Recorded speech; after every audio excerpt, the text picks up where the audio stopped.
Le coup de tocsin. Bonjour Didier Maisto. Bonjour Clémence Biakova, bonjour à tous. Merci beaucoup d'être avec nous, journaliste, chroniqueur tocsin sur un patron de Sud Radio. Vous souhaitiez donc revenir sur le double jeu de la gauche. Oui, parce que là, d'ailleurs, Florent Philippot vient bien de le dire, hein, il n'y a plus à réfléchir. Quand on met en avant, qu'on fait quand même beaucoup de théâtre devant les caméras, sur la réforme des retraites, sur la destitution, sur les motions de censure, sur le fait que la démocratie n'est plus du tout respectée. Alors, on a les uns et les autres qui parlent de délit de démocratie. Et quand il faut agir, eh ben, il n'y a plus personne. Ah oui. Disparu, disent le pire, chacun rentre chez soi. Enfin, là pour le coup, LFI bouge, puisque c'est eux qui ont posé cette procédure de destitution. Alors voilà, je vais y venir. La destitution, au moins, LFI se bouge, fait quelque chose sur la destitution. Ça fait un certain temps que dans la société civile, on va dire, les uns et les autres, nous défendons cette idée de destitution. Moi, au départ, je n'étais pas trop pour, parce que les conditions d'application ont été réduites, mais aujourd'hui, on voit bien qu'il y a un manquement manifeste à ses devoirs et que M. Macron ne respecte absolument plus rien. Nous ne sommes plus dans un état de droit. Donc, il faut la voter. Donc, très bien. Première trahison, celle du Parti socialiste. On a l'habitude, le Parti socialiste, c'est son ADN. Il est fondé sur la trahison. C'est ontologique. C'est son ADN et son ARN messager, si j'ose dire. Donc là, qu'est-ce qu'ils font? Eux, ils disent, très bien, on ne vote pas, on vote pas contre sa présentation. Donc c'est présenté au bureau de l'Assemblée nationale qui vote pour, et ils vont pas la défendre. Oh, ben ça alors, exactement comme ils l'ont fait pour la motion de censure. Quand il fallait renverser le président de la République, les Républicains, la même chose. Au contraire, il faut sauver le soldat Ryan Macron. Au dernier moment, mais solder le soldat aussi, d'ailleurs. Ouais. On le retient. Oh non, Manu, ne pars pas, j'ai les mêmes à la maison. Donc, du cinéma. Où je suis plus en colère, c'est qu'il y a la destitution. On voit bien qu'elle n'aboutira pas. Parce que de toute façon, il faut le Congrès. Oui, on aurait pu compter. Non, mais on aurait pu compter sur le RN, mais visiblement le RN ne va pas parce que c'est pas assez constitutionnel à leur goût ou je sais pas quoi. Non, mais chacun dans cette histoire joue son jeu partisan et politicien. Et tous ces gens, RN compris, sont comptables de la saloperie qu'ils sont en train de faire. Parce qu'au bout du bout, il y a quand même les citoyens. Symboliquement, même si elle avait peu de chances d'aboutir, il fallait défendre cette destitution. Mais il y a plus grave. Il y a plus grave avec les espèces sonnantes et trébuchantes sur la réforme des retraites. Là, tout le monde est complice. La réforme des retraites, je rappelle que 91% des actifs et 72% des Français, tout au long du processus, étaient contre cette réforme qui a été imposée dans des circonstances dramatiques, y compris par le Conseil constitutionnel, avec des gens non juristes nommés par le pouvoir. Ok, très bien. Il y a eu cette dissolution calamiteuse et les uns et les autres disent on va remettre en cause, on va abroger la réforme des retraites. Ok, très bien. Sauf que maintenant, chacun refait ses petits jeux et ses petits calculs partisans, y compris la France Insoumise, qui dit « Ah non, mais c'est dans la niche parlementaire du RN, le 31 octobre. Oui. » Et nous, oh là là, comme à la fête de l'humain, on ne se mélange pas. Siamo tutti antifascisti, hein. Attention, il ne faut surtout pas mêler ses voix. Mais c'est quoi ce scandale ? Est-ce que le vote n'est pas personnel ? Est-ce que derrière, il y aura une plateforme de gouvernement RN-LFI ? Pas le moins du monde. Donc, ce qui est en train de se jouer là, c'est une chance historique, et j'espère que les députés vont se ressaisir, qui sont en train de laisser filer. Parce que je vais faire une rapide analyse politique. Si ils ne votent pas dans cette niche parlementaire, après, ils disent on aura une niche, nous aussi en novembre, ça sera la deuxième niche, on va la présenter. Sauf que s'ils n'ont pas voté pour la niche du Rassemblement national, vous pensez derrière que le Rassemblement national va faire une fleur à la France insoumise ? Et si malgré tout c'est voté, parce qu'on nous dit oh, il n'y a pas de majorité, il n'y a pas de groupe Rassemblement national au Sénat. Est-ce qu'il y a un groupe Nouveau Front populaire au Sénat? Pas davantage. Alors ils ont dit c'est pas grave, si ça marche pas, on va voter, on va le proposer dans le PLFSS, le projet de loi de financement de la sécurité sociale. Ça veut dire en fait un amendement en commission. Mais là, quand on fait ses comptes, d'abord, on l'a vu que l'IOT s'est déjà cassé le nez sur ces affaires-là. C'est très compliqué de faire passer ce genre de dispositions par la loi de financement de la sécurité sociale. Et vous pensez qu'il va y avoir une majorité à l'Assemblée nationale entre les Républicains, les amis de M. Ciotti, le Rassemblement national, Renaissance, pour abroger le texte de la retraite? Enfin, tout ça est une farce. Et au bout du bout, ce sont toujours les citoyens qui sont lésés.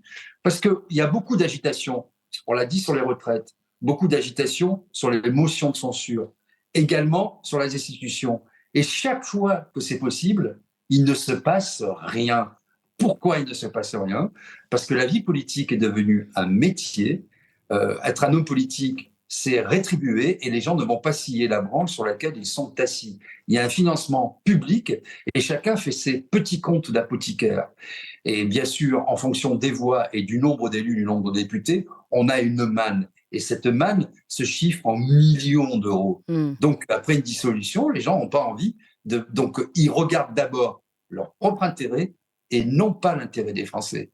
Et c'est bien tout le problème de la République française, de la démocratie représentative, qui, de fil en aiguille, ne représente plus que les représentants et non plus les représentés. Et ça, c'est très, très grave. Nous ne sommes plus en démocratie. Oui, à ce sujet, Didier Maistre, j'aimerais bien vous faire réagir. Je ne sais pas si vous avez entendu juste avant Charles de Courson se fâcher puisqu'il n'a pas pu avoir accès à ces documents de préparation de la loi de finances. Comment vous réagissez, vous aussi, à ce sujet? Je vais poser la question à Florian Philippot, mais ça m'intéresse d'avoir votre avis.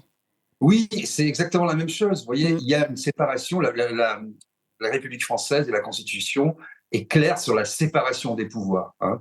Donc, en fait, nous sommes dans un régime présidentiel qui ne dit pas son nom. Et de toute façon, l'exécutif a pris le pas, mais ça fait depuis plusieurs législatures, a pris le pas sur le législatif. Ce ne sont plus les députés qui peuvent croire ça, qui font la loi. Ce sont les ministres qui font la loi. Ce sont les ministres qui ont la main sur les projets de loi. Il y a quelques propositions de loi par des niches, etc., qui peuvent arriver au bout. Mais en réalité, c'est toujours la volonté de l'exécutif. Donc, c'est un régime autoritaire, c'est un régime autocratique. La Constitution, avec son article 68, même s'il a été réduit, a prévu une procédure de destitution quand le président devient déconnant. Mais les gens ont tellement perdu de vue comment fonctionnent nos institutions que finalement, ils sont tous devenus des Playmobil. Oui, parce que ce serait une bonne occasion, en effet, de faire sentir un peu leur pouvoir, de faire sentir leur contre-pouvoir plutôt, que de pointer, de brandir ces procédures de destitution ou autres. Comment voulez-vous faire? Normalement, si vous voulez, la Constitution est très claire. Le dernier mot revient à l'Assemblée nationale. Oui. Et dans ce régime présidentiel fort, il est quand même prévu que l'Assemblée nationale peut renverser un gouvernement et qu'un président de la République peut être destitué. Mais quand vous avez des gens qui sont à la fois ministres démissionnaires, députés, toujours députés, président ou secrétaire général de parti et commissaire européen, vous voyez qu'on ne respecte plus rien, que nous ne sommes plus en démocratie, que comme le disait Florian Philippot, à juste raison, nous sommes dans une république bananière. Parce que là, plus rien n'est respecté, plus aucune procédure. Les documents ne sont pas donnés, c'est une prérogative du Parlement. Les documents budgétaires, de cadrage et le budget. Normalement, il y a une loi organique, le budget doit être voté, doit être présenté le 1er ou 2 octobre. C'est rien du tout. Le fait qu'on a vu hier soir, sur Cache Investigation, l'enquête sur McKinsey. Oui. McKinsey, vous savez, j'étais un des premiers et je connais bien McKinsey, j'étais un des premiers à expliquer comment ça fonctionnait, parce qu'on me disait, McKinsey a pris le pouvoir, le contrôle de l'État. Non, non, non. McKinsey, c'est l'État. Toute l'équipe, il faut bien comprendre ça, parce qu'on dit la mafia en col blanc, etc. Non, non, non, non.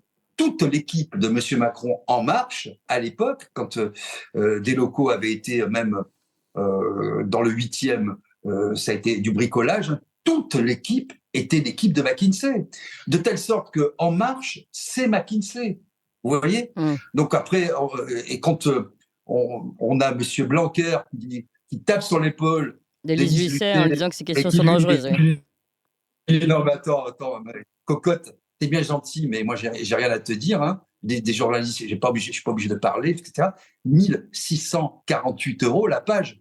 Un jour, dans le privé, le PDG, le grand Manitou, m'a dit « Tu devais recevoir ces gens de McKinsey ».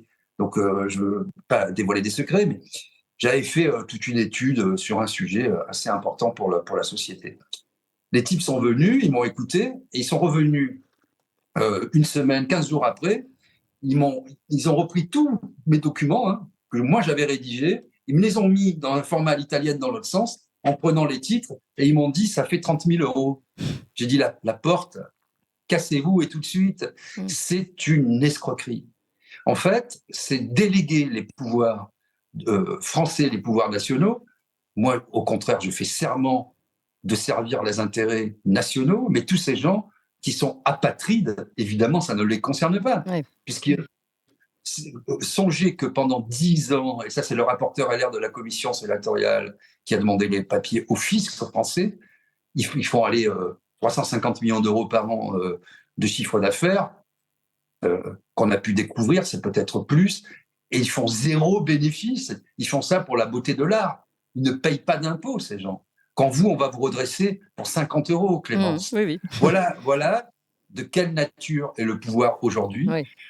Et voilà aussi pourquoi il ne se passe rien, parce que la justice, et je pèse mes mots, et c'est pas votre chroniqueur habituel, Régis de Castelnau, sur le sujet qui va me démentir, la justice est devenue une justice aux ordres, est une justice politique.